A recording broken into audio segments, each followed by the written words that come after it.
राहुल गांधी के नेतृत्व में कांग्रेस की भारत जोड़ो न्याय यात्रा आज मणिपुर से शुरू हो गई। कांग्रेस अध्यक्ष मल्लिकार्जुन खड़गे ने थौबल जिले से हरी झंडी दिखाकर यात्रा की शुरुआत की। इस इवेंट में शामिल होने के लिए दिल्ली से इंडिया की विशेष फ्लाइट से सलमान खुर्शीद, राजीव शुक्ला, आनंद शर्मा, रणदीप सिंह सुरजेवाला, अशोक गहलोत, अभिषेक मनु सिंघवी, भूपेंद्र सिंह हुड्डा, सचिन पायलट, दिग्विजय सिंह और प्रमोद तिवारी समेत 70 के करीब कांग्रेस के नेता राहुल गांधी के साथ इम्फाल पहुंचे। मणिपुर से शुरू होकर कांग्रेस की ये यात्रा 6,713 किलोमीटर की दूरी तय करने के बाद 20 मार्च को मुंबई में समाप्त होगी। इस दौरान राहुल गांधी 60 से 70 कांग्रेस नेताओं के साथ बस से ये दूरी तय करेंगे।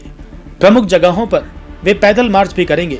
ये राहुल गांधी की भारत जोड़ो यात्रा की दूसरी कड़ी है, जिसमें कांग्रेस नेता ने कन्याकुमारी से कश्मीर तक की यात्रा की थी और 3500 किलोमीटर की भारत जोड़ो यात्रा 12 राज्यों से होकर गुजरी थी। वहीं भारत जोड़ो न्याय यात्रा 15 राज्यों को कवर करेगी। कांग्रेस को उम्मीद है कि राहुल गांधी की भारत जोड़ो न्याय यात्रा का आगामी लोकसभा चुनाव में पार्टी की संभावना पर सकारात्मक प्रभाव पड़ेगा। राहुल गांधी अपनी इस यात्रा के 67 दिनों में 110 जिलों से होकर गुजरेंगे।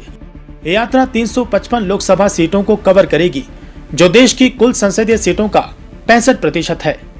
2019 के लोकसभा चुनाव में बीजेपी ने इन 355 सीटों में से 226 सीटें जीती थी, जबकि कांग्रेस केवल 14 सीटें जीतने में सफल रही थी।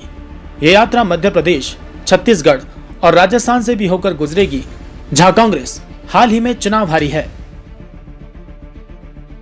राहुल गांधी के नेतृत्व में कांग्रेस की भारत जोड़ो न्याय यात्रा आज मणिपुर से शुरू हो गई। कांग्रेस अध्यक्ष मल्लिकार्जुन खड़गे ने थौबल जिले से हरी झंडी दिखाकर यात्रा की शुरुआत की। इस इवेंट में शामिल होने के लिए दिल्ली से इंडिया की विशेष फ्लाइट से सलमान खुर्शीद, राजीव शुक्ला, आनंद शर्मा, रणदीप सिंह सुरजेवाला, अशोक गहलोत, अभिषेक मनु सिंघवी, भूपेंद्र सिंह हुड्डा, सचिन पायलट, दिग्विजय सिंह और प्रमोद तिवारी समेत 70 के करीब कांग्रेस के नेता राहुल गांधी के साथ इम्फाल पहुंचे।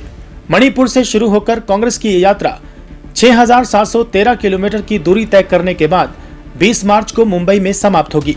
इस दौरान राहुल गांधी 60 से 70 कांग्रेस नेताओं के साथ बस से ये दूरी तय करेंगे। प्रमुख जगहों पर वे पैदल मार्च भी करेंगे।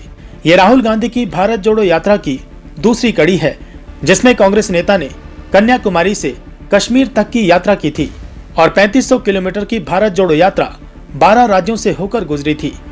वहीं भारत जोड़ो न्याय यात्रा 15 राज्यों को कवर करेगी। कांग्रेस को उम्मीद है कि राहुल गांधी की भारत जोड़ो न्याय यात्रा का आगामी लोकसभा चुनाव में पार्टी की संभावना पर सकारात्मक प्रभाव पड़ेगा। राहुल गांधी अपनी इस यात्रा के 67 दिनों में 110 जिलों से होकर गुजरेंगे। ये यात्रा 355 लोकसभा सीटों को कवर करेगी, जो देश की कुल संसदीय सीटों का 65% है। 2019 के लोकसभा चुनाव में बीजेपी ने इन 355 सीटों में से 226 सीटें जीती थी, जबकि कांग्रेस केवल 14 सीटें जीतने में सफल रही थी।